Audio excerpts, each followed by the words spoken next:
Alright guys, so for today you're gonna need these things for your homemade burgers.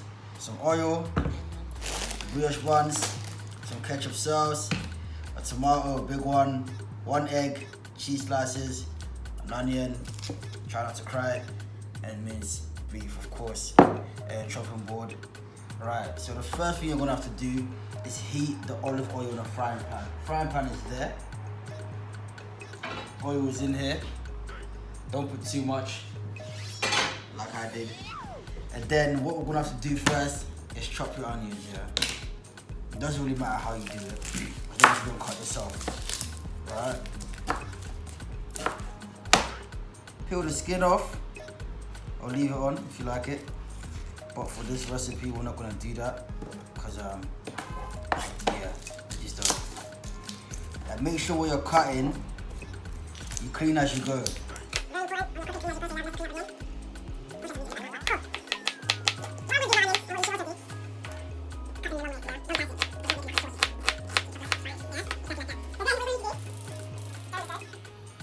Put it on medium heat, not too high.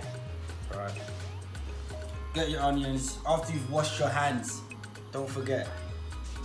Very important.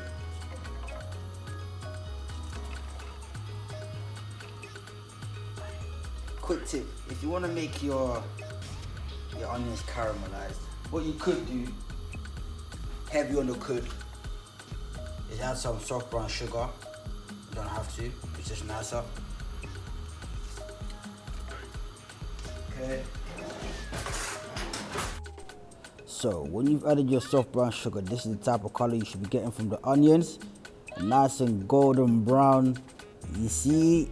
Yeah. And then what you want to do is make sure you put it in the bowl to set it aside. Try not to miss the bowl like I just did. You're gonna, yeah, there we go. And then set it aside for the next step. You dig? Set that aside. And next, over here we're gonna deal with the mince, yeah? We're gonna season the mince with what we have here, steak seasoning. It's still beef, so you can use it, right? It's still from a cow, so fancies. I would say, oh yeah, season it with what you see best fit. There's no actual rule to how you have to season your mince. Okay, understood. Thank you. Okay, you may proceed. Bye. All right. Everyday seasoning for everyday use. So you wouldn't need to add salt after adding all-purpose seasoning or everyday seasoning, whatever you want to call it, because it's really very salty. Right. Important, garlic. Very important. Some garlic in there, not too much, because we're not vampires. You guys better be appreciating these top glass jokes, you know. Or a spoon, but I like to use my hands because you get the seasoning in better, right? We're gonna add the egg, don't worry guys. Just need to mix it quickly, yeah.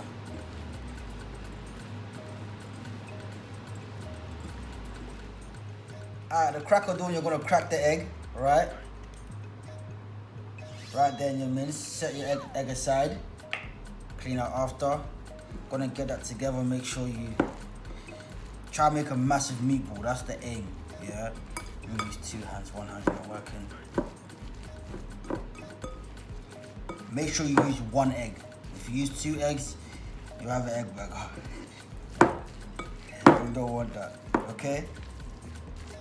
So as you can see, this one is quite eggy, but it will make do.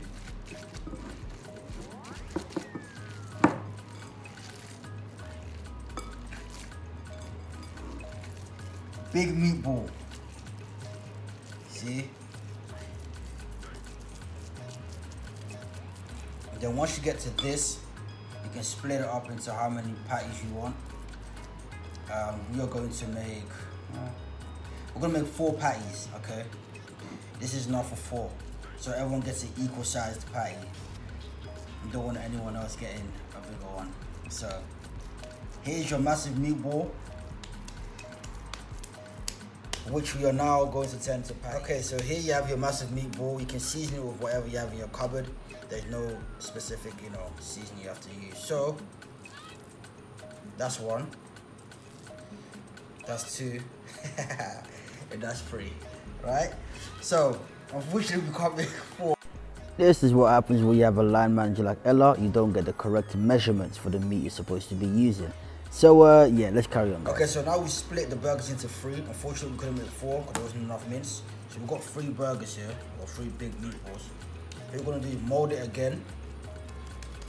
Using the palm of your hand, you're just gonna press down like so. Yeah. And there's your first patty. Sit outside. As you're making your patties, try not to make it too thick because it will be too dry when you cook it. So try to make it as thin as possible. If you can't, that's fine, but just try your best to do that. Okay, thank you. After I've fried it for a bit, what I tend to do is put it in the oven for around 20 minutes so it can cook through properly. So if you'd like to preheat your oven to 180 degrees to put it in the oven after, that would be great so you get less fat in the burgers. Alright, so now that we have some fun with it on the frying pan, what we're going to do is put it in the oven on 150 degrees for around 15 to 20 minutes so it cooks through properly, because what tends to happen is when you fry it, it doesn't cook all the way through. You might get sick, you don't want to get sick. So we're going to put it in the oven for around 15 to 20 minutes. And the way to check if it's cooked through is by putting a fork in the middle. If it comes out dry, it's cooked. If it doesn't, leave it in for another few minutes. So it seems like the burger broke apart a bit due to the amount of egg to the quantity of the minced meat that we had, but that doesn't matter. So what we're gonna do is still place it on the bun, cut your tomato in a slice like this.